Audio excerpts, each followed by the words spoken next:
Jadi kita akan share pagi ini mengenai langkah yang diambil oleh FOMC pada tanggal 22 lalu ya. Ya memang sesuai ekspektasi mereka menaikkan suku bunga Fed Funds Rate 25 basis point di target range 4,75 sampai 5%. Jadi hal ini di tengah adanya gejolak sektor perbankan yang terjadi di Amerika Serikat, namun di sisi lain memang The Fed masih memiliki tugas untuk menurunkan laju inflasi di Amerika Serikat yang masih cukup tinggi ya. Kalau kita lihat untuk CPI-nya itu masih di 6%, sementara untuk core PCE inflasinya itu masih 4,7%. Jadi memang masih jauh di atas target dari FOMC.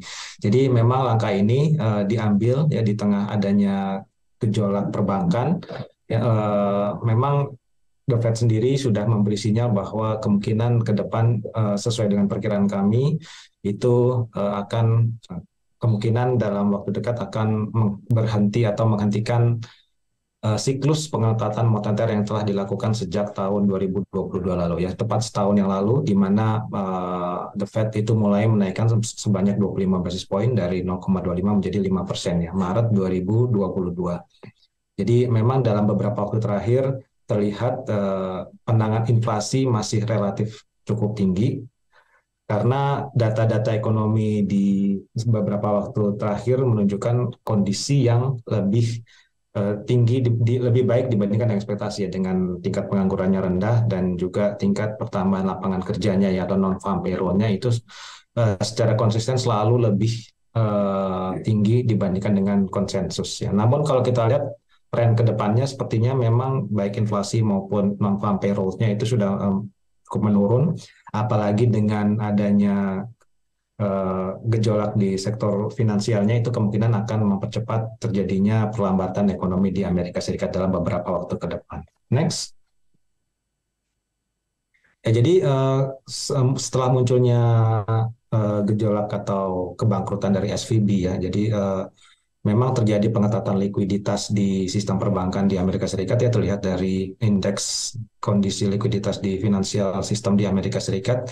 Karena memang terjadi spekulasi, terjadi resiko bahwa perbankan itu ke depannya mungkin akan lebih berhati-hati dalam menyalurkan kredit. Dan seperti yang terlihat di sebelah kanan ya, mungkin memang hal ini disebabkan oleh proses pengetatan moneter atau kenaikan suku bunga di Amerika Serikat yang dilakukan secara sangat agresif ya dalam waktu yang relatif singkat ya. Jadi kalau kita review bahwa dalam setahun Amerika itu sudah atau The Fed itu sudah menaikkan sebanyak 475 basis point ya, start dari 0,25%. Jadi sangat agresif dan kejadian dalam beberapa pekan ini menunjukkan dampak dari kenaikan tersebut ya.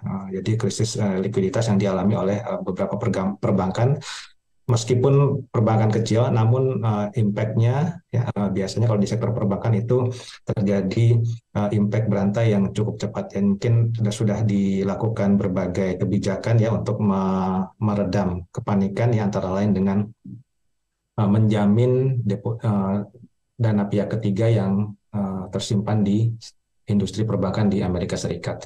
Dan dengan sejak adanya kebangkrutan SVB lalu memang untuk spekulasi atau pricing dari Fed Funds Rate ke depan itu turun signifikan ya, dari sebelumnya sempat mendekati 6% dan saat ini pricingnya itu di sekitar 5 sampai 5,25% sesuai dengan ekspektasi kami. Next. Jadi yang memang yang tidak kalah pentingnya adalah publikasi ya, biasanya yang dilakukan oleh The Fed di setiap akhir kuartal ya, di bulan Maret, Juni, September, Desember. Di bulan Maret sendiri mereka melakukan revisi dari apa yang disebut dengan Summary of Economic Projection ya.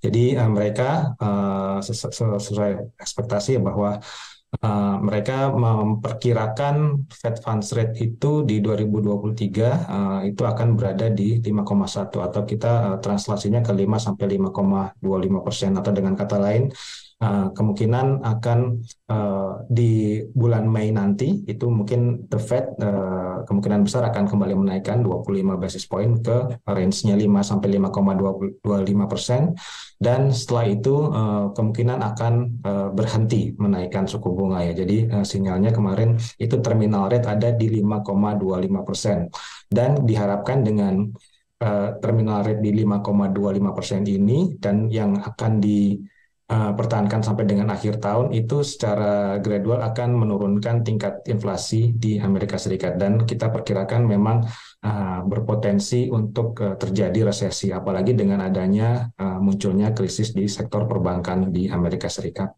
Next. Ya, dengan adanya spekulasi bahwa The Fed ya, dan memang adanya sinyal kuat bahwa The Fed akan mulai berhenti menaikkan suku bunga di setelah FOMC meeting di bulan Mei nanti, itu baik untuk US Treasury itu turun signifikan ya, baik untuk yang 10 year maupun yang 2 year ya. Jadi ini memang yang diperhatikan oleh Bank Indonesia. Kemarin itu untuk yang 2 year-nya itu berada di level 3,94, sementara yang untuk 10 year-nya 3,43 ya. Jadi memang masih terjadi inverted yield curve yang memberi indikator yang kuat bahwa Amerika Serikat akan mengalami resesi. Dan spread-nya terhadap SBN yang tenor 10 year dan 2 year masing-masing juga mengalami kenaikan cukup signifikan ya. Sehingga hal ini seharusnya memang positif bagi pasar obligasi negara di Indonesia ya,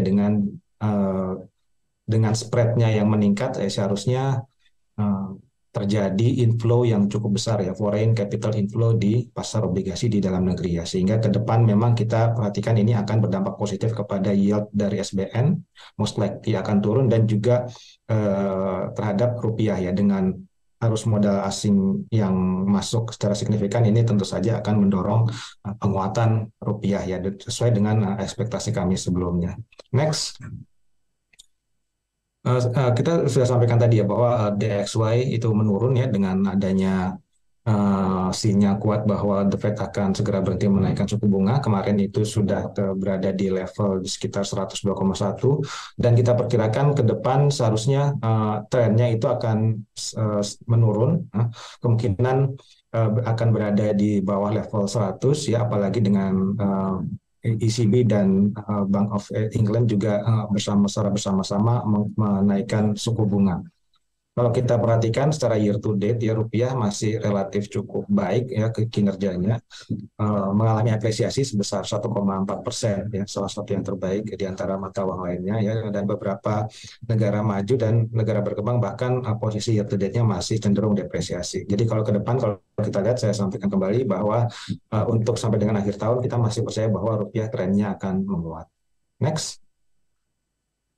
Namun kalau kita lihat dalam jangka pendek dan jangka menengah, mungkin kalau kita perhatikan memang masih ada risiko volatilitas yang tetap tinggi ya, dengan ketidakpastian global yang masih cukup tinggi, dengan adanya potensi terjadinya resesi di beberapa negara ya, negara-negara maju seperti Amerika Serikat, kemudian Eurozone dan juga Inggris.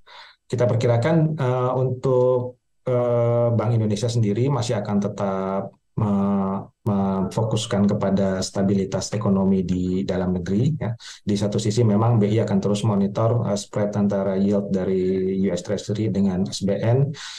Kita lihat kemungkinan saat ini masih tetap memfokuskan kepada stabilitas, dan most likely meskipun inflasi untuk core inflasinya juga sudah menurun, dan proyeksi inflasi CPI atau IHK ke depan itu akan relatif stabil, kita merasa bahwa BI mungkin masih akan tetap menahan suku bunga BI 7 days reverse repo rate pada level 5,75% sampai dengan akhir tahun 2023 ini, dan kemungkinan baru ada ruang untuk menurunkan suku bunga BI 7 days reverse repo rate di awal tahun 2024. Mungkin dari saya demikian sementara, kembali ke Mbak Sarah. Terima kasih.